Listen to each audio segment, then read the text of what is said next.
Hi, everyone. We'll get started here in just a few seconds. We'll give people a little bit more time to click on in to the webinar.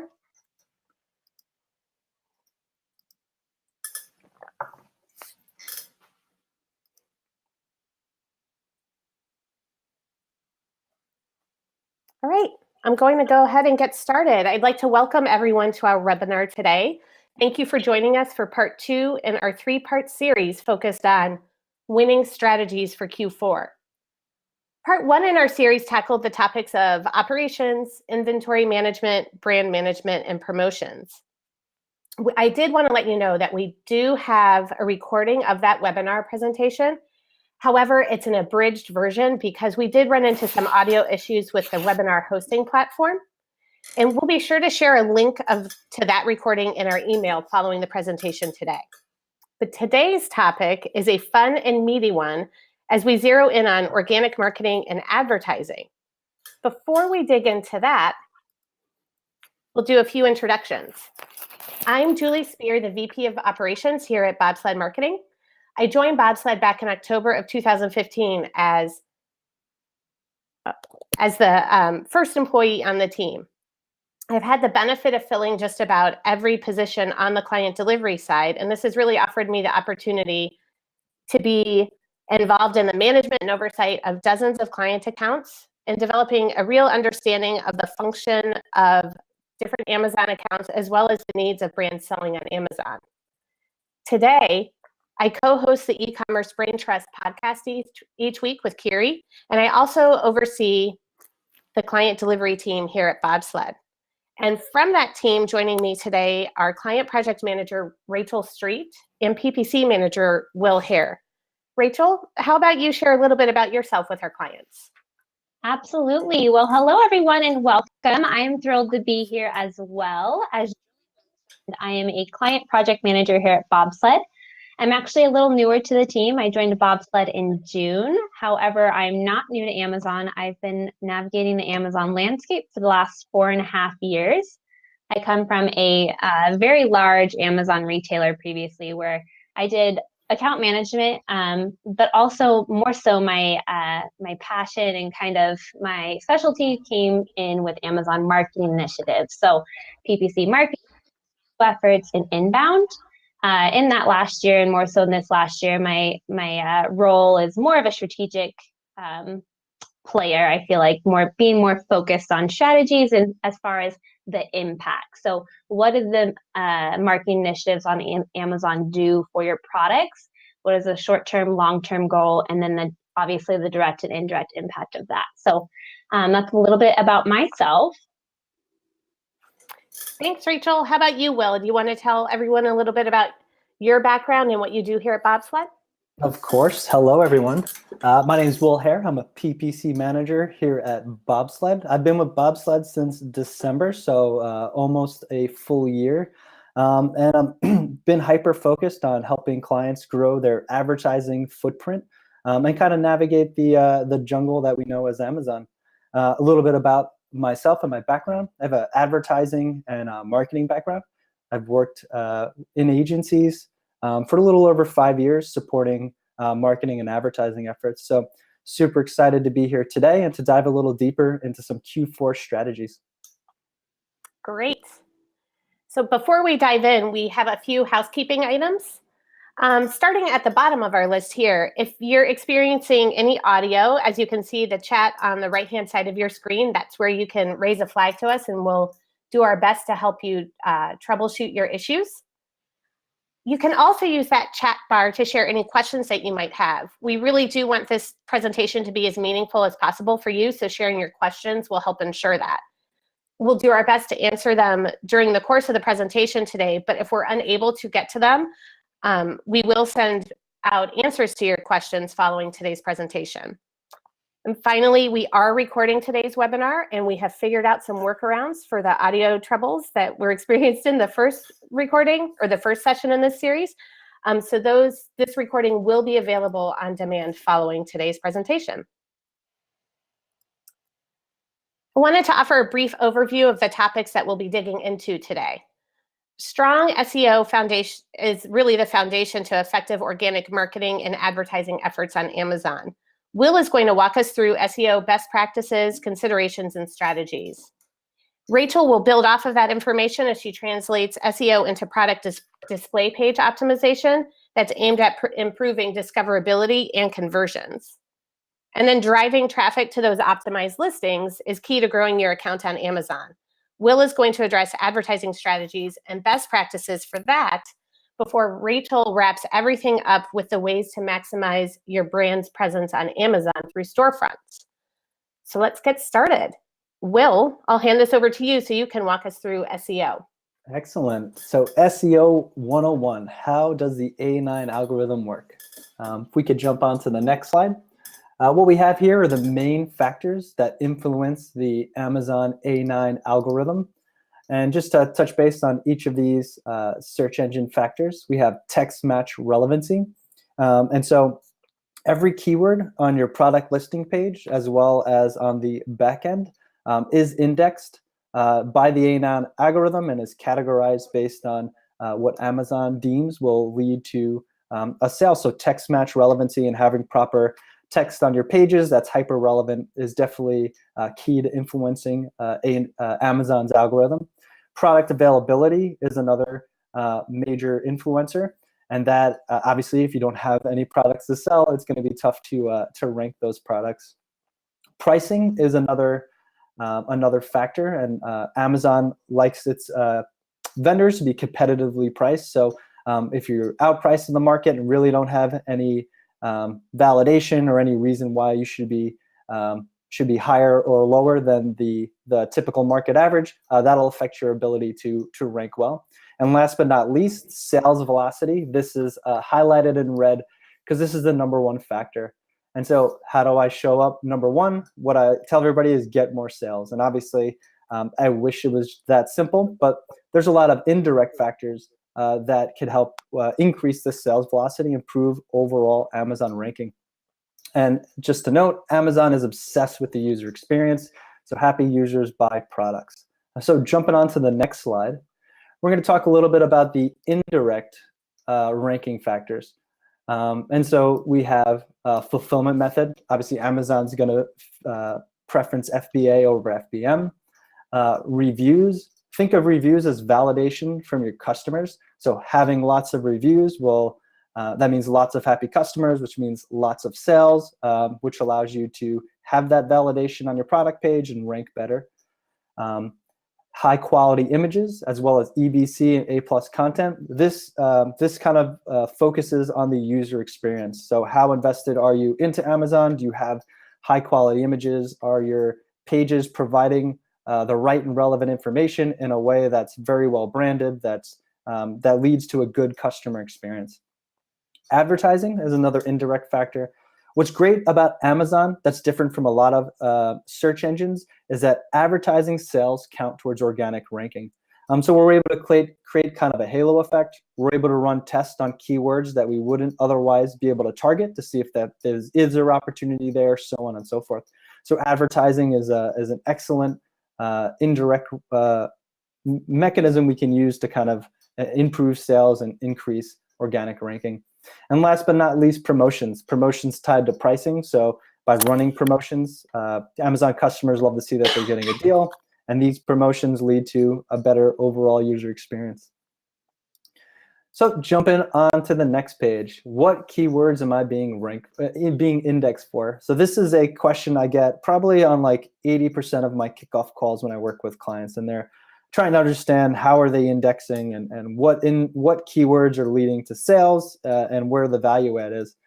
And so I'm going to share with you guys a cool little hack that I use to check if we're indexing for particular words. So if you jump on to the next slide, I have the A9 search index hack, and it's really simple. You just put your ASIN into the search box on Amazon, and then also the keyword you'd like to rank for. So in this case, I pulled a product. This is a world map, and I can see when I search world map and also huge world map that this product indexes for those words. It shows up in orange, and it shows up as a search result. So that means that these keywords are relevant. These keywords likely have led to sales, and that's why it's being indexed. If I search the same ASIN number and search something like pineapple juice, which is completely irrelevant, I could see 0 results found, and that's an indication that this keyword isn't ranking.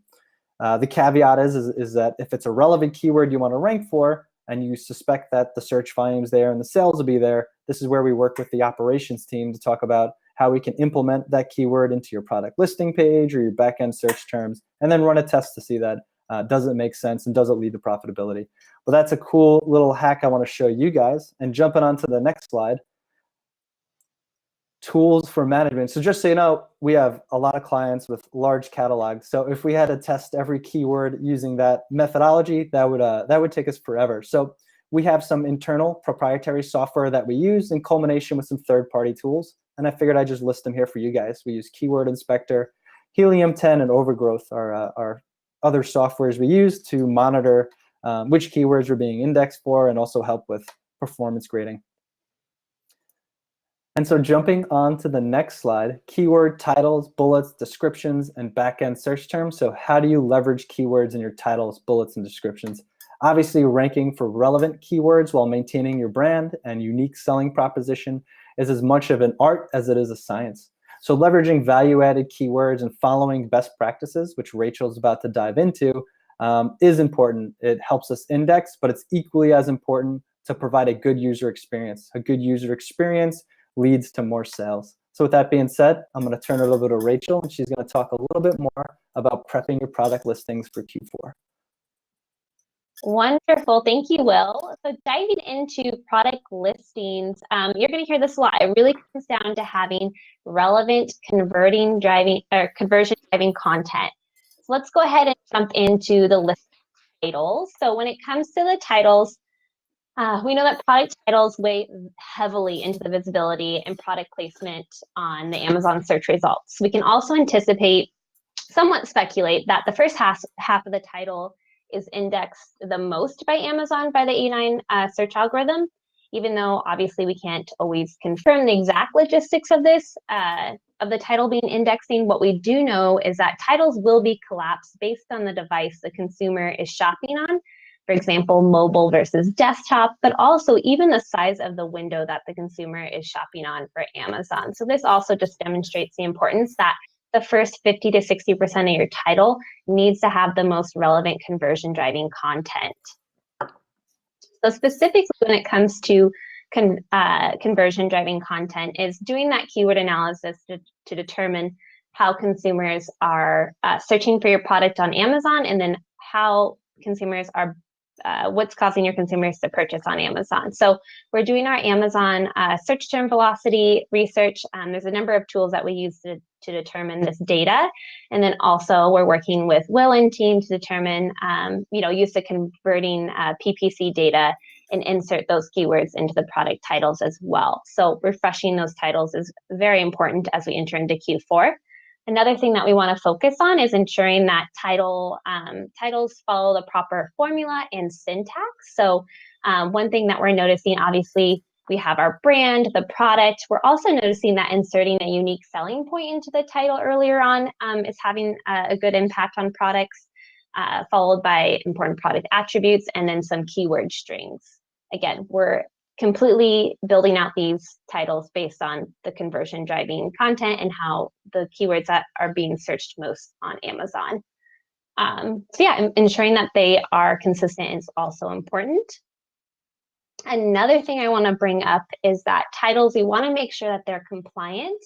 This is a big thing. We know that during Q4, Amazon's going to be, like most of us, is just going to be swamped, and that includes case management. So this is more of a risk prevention, making sure that there aren't any areas of the title that put you at risk of not being compliant, such as including, excuse me, content around warranty. And I think with Amazon, it can be frustrating at times because it can seem a little gray, but that's where we want to come down to the policy and make sure that titles follow that policy exactly, because a listing could go down for a title being non-compliant, and something that might take maybe an hour or two through case management to get solved might take a day or two, and that's pretty detrimental during Q4. Some other notes when it comes to titles, keywords are indexed once, so there's no need to stuff the title with keywords. And then also the title character limit is usually between 80 and 200 characters. And here we have a great example I just wanted to include of just kind of that title formula and syntax that we're seeing occupy, above the fold searches on Amazon, and just really helping with the SEO factor and discoverability of your product on Amazon. So product, brand, product, the unique selling point, which in this case would be Wi-Fi connectivity, and then followed by some more product descriptions and keyword strings and sentences. So that's a little bit about the titles. Moving on to product images.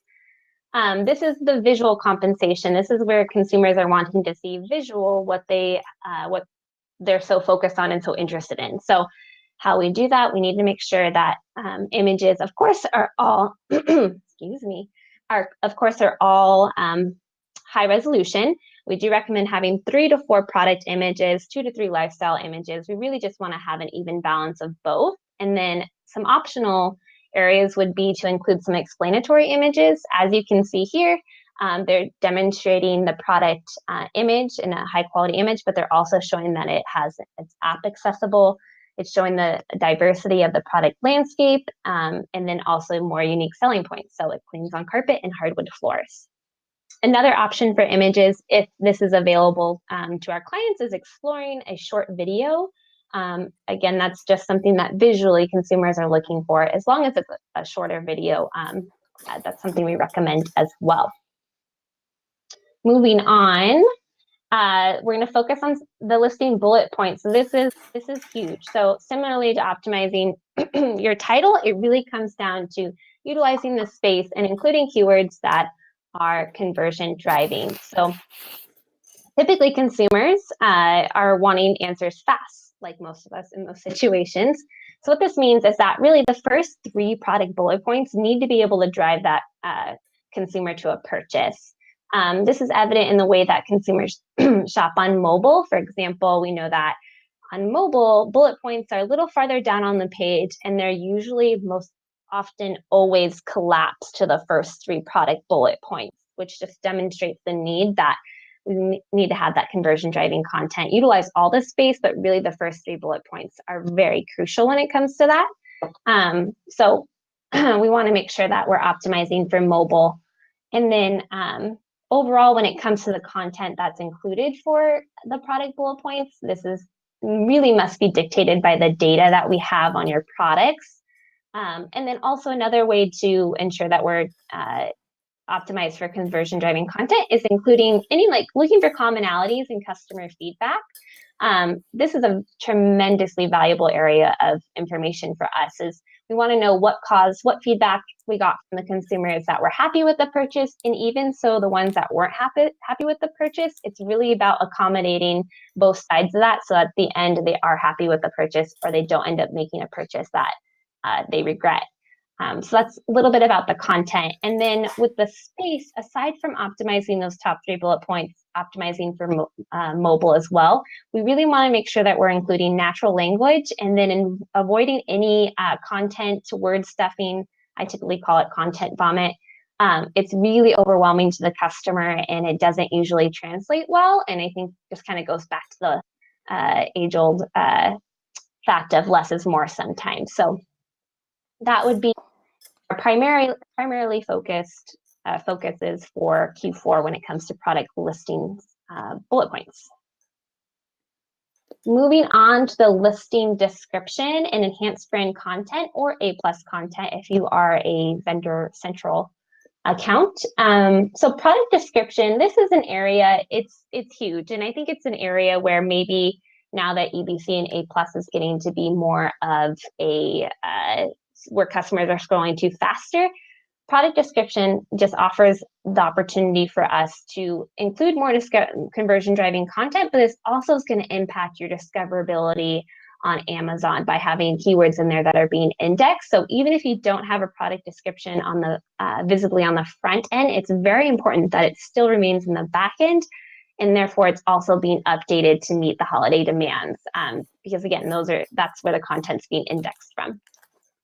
But moving on, if we do have a product description on the listing, what we're looking for is just to provide more details to the consumers about the product.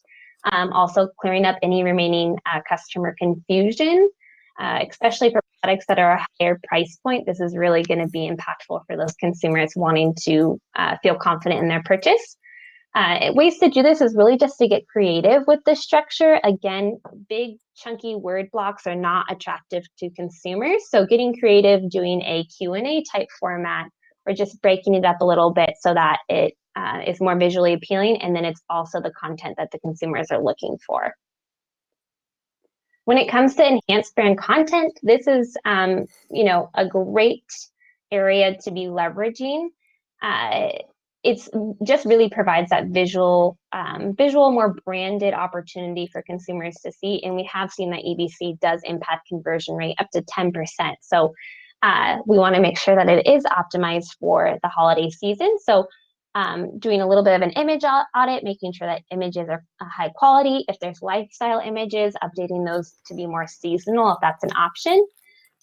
Also, when it comes to images, we want to make sure that those images are tagged in the back end of the EBC. This is more so for the visually impaired, but it also indirectly impacts your discoverability on Amazon as well. Adding a short video is an option, and then even including more of a blurb about your brand or anything that's unique about your brand that maybe consumers are not aware of. Maybe your product gives back a percentage of the profit goes to a charity, or anything that's really unique. And that just really helps tighten up the bottom of the sales funnel for consumers. Moving on to another area for product listings that we want to keep a close eye on during Q4 is going to be the customer review management and the feedback management. And we know that consumers are very heavily swayed by star ratings and the number of reviews that a product has, especially the type of reviews a product has. So it's kind of, a big caution sign when it comes to consumers if they see a product they like and then they scroll down to those reviews and it's not what they're expecting. So responding to feedback in a timely manner, customer reviews, customer questions, all these we need to be responding to as soon as possible. Updating the post-purchase email sequences with the correct verbiage. And then while we're on the topic of reviews, for products that are new to the market during Q4, it's important that they have that substance and by that I mean reviews. So that way consumers can feel more confident in their purchase. So for eligible products, there is Amazon's early reviewer program. Again, you have to be eligible for this, and the product needs to have less than 5 reviews. But if we're looking to capitalize on Q4 traffic for new products, it's definitely going to be one of the first steps along the way. I also just wanted to include a quick little demonstration of a customer review. I found this review on Amazon. Don't worry, it's not anyone's here. It's just something random I found. But I just wanted to point out how heavily this could impact a future consumer. So has a 1-star review. It's a verified purchase. The consumer says not worth the amount of money, and just to save your money, disappointed with my purchase. And then the thing that really struck me as detrimental is that 12 people found this helpful. And that's 12 people that you lost as a consumer, unfortunately. And I think what would have helped those 12 people is if they would have saw the manufacturer commenting back to this review. But as you can see here, no one commented back to it. So unfortunately, this review did impact a number of consumers. So we want to avoid this at all costs possible during Q4. Other list considerations, I mean, there's such a wide net when it comes to being prepared for Q4, but other things that we will be wanting to prioritize is ensuring that back-end search terms and keywords are updated, making sure the product price point is either abiding in MAP or is priced competitively. Unauthorized sellers or squatters, this is an area that can be very detrimental during Q4. Aside from them not having permission to sell your product, and they're taking valuable buy box time. And keep in mind, we're pushing promotions, we're pushing PPC ads. If we don't have the buy box, essentially those promotions, we're not reaping those rewards, right? So that's detrimental. Also, for some reason, if you have an unknown seller that jumps into the listing and they price way below MAP or just way below you, and then they sell out of their inventory quickly, what could happen is that could cause the buy box to be collapsed. Amazon doesn't guarantee that you have a buy box, but we know that a way to protect that is to have a limited amount of sellers. So the buy boxes collapsed when, for some reason, price is deemed irrelevant, and that usually means that there's a price off of Amazon that is the lowest price. So that's something we'll want to be keeping a close eye on during Q4. Again, another thing is making sure that listings are compliant, and then product organization and variations. This is another area that we want to be doing some listing audits to ensure that products are organized correctly, so that way consumers are getting a great insight into the products available and tightening up that sales funnel. And that is all I had for listing optimization. Awesome. Jumping in, we're going to talk a little bit about prepping your advertising campaigns for Q4. So jumping on to the next slide, I figured it'd be really valuable to share with you guys Q4 performance data from all of our clients across the different categories we represent. And so what did we see last year? From October to December, with regards to unit orders, we've seen incremental growth, 35% in November, 78% in December. And some other figures that are not on here that I'll share with you, we also saw an increase in clicks, ad spend increase, and also cost per click. So all these factors are tied to the increase in demand, the increase in competition, and generally the increase in cost to playing inside Amazon. So these are all factors that we're aware of as we analyze your campaigns and make recommendations moving forward. And so jumping on to the next slide, this is one of my favorite. Oh, sorry, I was looking at something else. I jumped ahead, guys, apologize. So leverage, so tip number one, leverage Prime Day data. And so what Prime Day offers us, which is great, is kind of insight or a little window into our campaigns and overall performance when we see this increase in demand. And what we see is, something that's a minor inefficiency can really get out of control with the increase in demand. So what Prime Day does, it allows us to analyze strong and weak performing campaigns, allows us to look at customer feedback, allows us to take some of those keywords and optimize product pages, and also update the back-end search terms. And what we're looking for is just opportunities to improve the campaigns, and also opportunities to really capitalize on that data. And so jumping on to the next slide, I'd like to share with you guys some of our Prime Day 2018 data. And really what I'd like you guys to take from this is notice the increase in sales, impressions, clicks, and then the reduction in click-through rate. And all of this has to do with an increase in demand on the platform. And this, like the Q4 data, this is across all of our partners across many categories. But despite the category, we saw this pretty consistently across all the brands we work with. And so it's important. So something else to note, Prime Day outperformed Cyber Monday and Black Friday for Q4 last year. So this gives us some perspective, is that we expect demand to drive to increase, but we're not expecting it to increase as much as it did for Prime Day. So it gives us also a unique opportunity to look at data and figure out how we could properly forecast potential sales, and also advertising budgets, so on and so forth. And so jumping on to the next slide, what did Prime Day teach us? Advertise to reach Prime Day shoppers, prepare your campaigns for additional traffic, be competitive with your bids, and take advantage of the increase in traffic. And so, what does all that mean is that, like I said, the inefficiencies in the account. So analyzing your data, understanding where there's opportunities for improvement, being more proactive with our bid adjustments, and also monitoring budget caps are all information and data we took away from Prime Day that we're implementing into our partners' accounts as we speak. And jumping on to the next slide, plan your inventory. Just want to bring this up again. Obviously, can't sell products that we don't have on hand. And I tell this horror story all the time, but I had a client we work with. They sold out. They had a really good Father's Day. They sold out of all their inventory, and they weren't able to replenish it in time for Prime Day. And so they lost out on just a huge opportunity, and we really don't want to see that happen to our partners. And so we asked Rachel and her team and the operations can help you guys forecast and plan plan your inventory accordingly for the increase in demand. And jumping on to the next slide, some of the items we do inside your account: we test ad copy, we test bids, we also test keywords. So searchers during the holiday season are closer to the point of purchase on their shopping journey. Therefore, it's important to focus on strong converting keywords and take advantage of this increase in demand.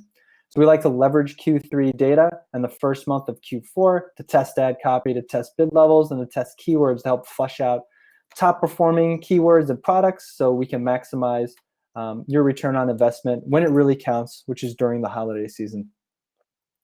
And so jumping on to the next slide, implement rich and relevant content. All of this has to do with brand experience, and all of this will influence sales. These are all indirect factors that tie into advertising and every other aspect. And so I wanted to share a couple EBC pages with you guys and just give you some perspective. So Arbella is a high-end pillow company, and they're competing in a market where the average pillow is maybe around $10. So it's important that when you view a product detail page that they're illustrating with their content, with their unique selling proposition, that they're letting you know why and justifying the cost of this handmade, high-end, high-quality pillow.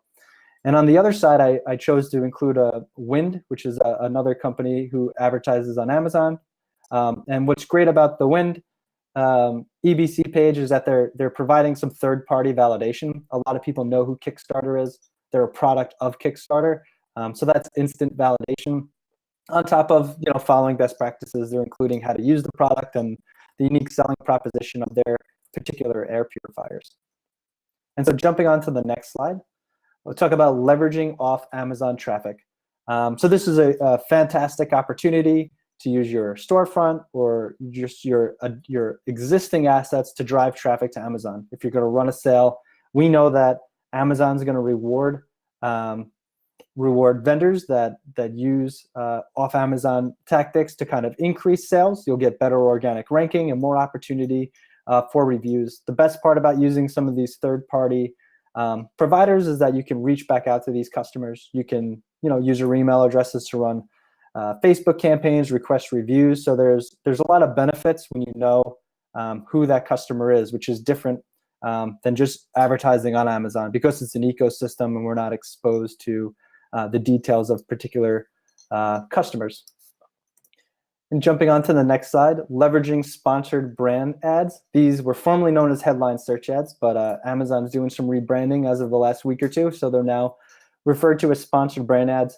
And this is just this is a huge opportunity because sponsored brand ads show up above the fold, top of right under the search bar for search results. They take up huge real estate. They provide the ability to feature 3 products. We could split test copy, and we could also test logos of products. And so this is a good opportunity during Q4 because we can experiment with complementary products, product variations. We can incorporate holiday theme messaging and photography, and we can feature the products that have the highest sales velocity and that will most likely lead to a sale.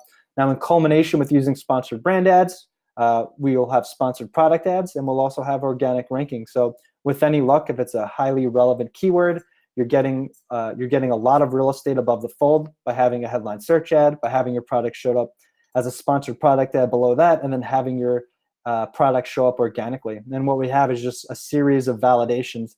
They may not click on the headline search ad, but they may click on your organic results because they saw it a few times and now they're interested. So these are examples of different experiments and different things we look at when we're talking about sponsored brand ads. And to jump onto the next slide, run promotions. Everyone likes to get a deal, especially around the holiday time. Running promotions, in this case, we could see this as a coupon offer, but running BOGOs, percentages off, or whatever else that's affordable that you can run is a huge opportunity to showcase your product and to get that customer in early, get them exposed to your product. And with any luck, they'll be pleased with their experience, they'll use the coupon, and then the lifetime value of that customer will pay for itself. And jumping on to the next slide, I just want to quickly touch upon our 3-step process. So what are we doing during Q4 inside your campaigns? We're monitoring your budgets. Monitoring the budgets is crucial in making sure we don't hit our spend caps and miss out on opportunities to move more products. Like I said, it's a huge increase in demand. And to give you guys some perspective, in November, Q4 last year, we saw a 167% increase in spend, and in December, 364% increase. The increase in demand, the increase in competition, we're expecting to have to utilize more budget, but following best practices and optimizing the account should mean we could be more efficient with this increase in demand. Bids, increased competition will definitely play a significant role in higher spend and cost per click. So we will adjust bids to remain competitive. And finally, creative. So leveraging creative ad types like sponsored brands, product display ads, and storefronts will allow us to create a branded Amazon experience, which will correlate into improved conversions and sales. And so these are kind of the three factors we're looking at when we're preparing for Q4. And jumping on to the next slide, Rachel is going to dig into the storefronts and the benefit of having an Amazon branded landing page. I'll let you take it from here, Rachel.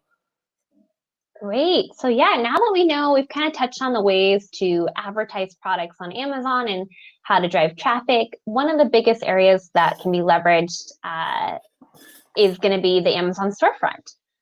When it comes to the Amazon storefront, I just want to point out a few things that will be helpful for the storefront during the holiday season. And obviously the first is making it holiday focused. So for those that have more seasonal products or do marketing initiatives based on the season, want to coincide with your team on that. This can include a holiday gift guide page, or adding a holiday recipe to the tile if that meets your product, or featuring specific holiday flavors. Really, it just comes down to making sure that it's very seasonally relevant. When it comes to the content, and while we're making it holiday focused, we're going to be looking at the analytics. One thing that's fantastic about storefronts is that they do offer some great insight into how consumers get to your page and which page is driving the most conversions for your storefront. So we're utilizing information and organizing the storefront from there. Another option is going to be adding a video. I definitely recommend it being under 1 minute, but this is another area where you can create more of a unique branding experience for your consumers. And then making sure all tiles, as we call them, those large blocks on the storefront, are updated. And just one thing I wanted to touch on with storefronts is that it seems to be a buzzword right now around Amazon. So we can anticipate that these efforts will continue to grow through the next year. And by making sure this Q4, the storefront is optimized and you're collecting that valuable data, it's going to set you up for next year as well. And you'll have that impact data of knowing this is how it worked last year, here's what did and did not work. When it comes to the products, this is kind of almost a no-brainer, but we definitely want to make sure that your top movers have great visibility. Have new releases, we can create a page on the storefront for new products. Even products that are going to be at a promotional price or a sale price, we'll want to highlight those. And then also I wanted to mention this gift guide again, because this is an area where we can add a page, and it's really just a great, it's very seasonally relevant. It's how traditionally products are marketed during this time. So it is a great option for the storefront as well. When it comes to driving traffic to your Amazon storefront, this is another area where, because of the attribution on Amazon, there's kind of this a little bit of still an unknown of, if you're driving traffic off of Amazon to Amazon, what is the direct impact? And that's not always clear when it comes to just driving to product listings and so on and so forth. So we do know, with the ability to create custom tag sources to drive to Amazon storefront, we can determine the impact. I had a client who did 2 different tags. They did one for their social media and they did one for their email marketing, and they saw that their email marketers converted at X rate better than their social media tags. And they also saw that more people came in through the email versus Facebook. So knowing your audience, again, it's really about manipulating the data, and it's a great test this year, putting those efforts, but it's also going to be invaluable next year. So create those tag sources for social media, influencers. I don't know if it's absolutely true that you can create a tag source for AdWords, but again, like Will mentioned earlier, you really want to be driving as much traffic as possible when it comes to Amazon. So leveraging AdWords is a great option for that. And then I did skip over this, but obviously using headline search ads, now known as sponsored brands, to drive traffic to your Amazon storefront will be highly beneficial as well. And that is about it for driving traffic to storefronts. Thanks, Will and Rachel. You went into some good detail there about what we can do from an organic marketing perspective, as well as advertising, to really capitalize on the extra traffic on Amazon and those customers who are looking to purchase during Q4. A lot of what Will and Rachel went into, for full channel management clients or even PPC only, a lot of it is covered by the work from your team here at Bobsled. And then there are other aspects where they'll be working in partnership with you to determine the strategy that meets your goals, your margins, and your needs. So that these are conversations that you'll be having with your project team here at Bobsled. I see that we got one question about talking a little bit more about leveraging off Amazon traffic to help support Q4. And I think Rachel went into that just a little bit more in the mindset around it, or how you can leverage certain data points to determine which platforms or which methods for driving off Amazon traffic. I don't know if either you, Rachel, or Will have any other details that you would want to add to help answer that question. It's the only thing I would like to add is we support the off Amazon efforts by monitoring traffic and letting you know the effectiveness through conversions. We're able to do that through the storefront. And the last thing is, it's not a good fit for everybody, but Amazon has programmatic advertising, which allows you to target retarget customers, create similar audiences, and kind of build a network using Amazon data to kind of target customers on the web, on their mobile devices, in applications. And so that's another off Amazon technique that leverages Amazon data, but they're using third-party advertising platforms to get that in-app placement and everything else. So it comes at a higher cost, which is why I'm just bringing it up as an opportunity, but your business should be of a certain size, and it's programmatic ads, so it won't convert as well because you're targeting these customers who are just higher up in the funnel. So it's more of an awareness play and definitely a brand play. Yeah, that is one option. And even just anecdotally, one of the ways that I have seen a client drive off Amazon traffic to Amazon, we had a client last year who, just when their shipping window wouldn't get products to their customers in time for Christmas, so whether it was December 22nd or whatever it was, when their own website's shipping window would no longer accommodate Christmas gift orders, they sent out an email blast to their customers saying, if you have last minute shopping to do, go to our Amazon store.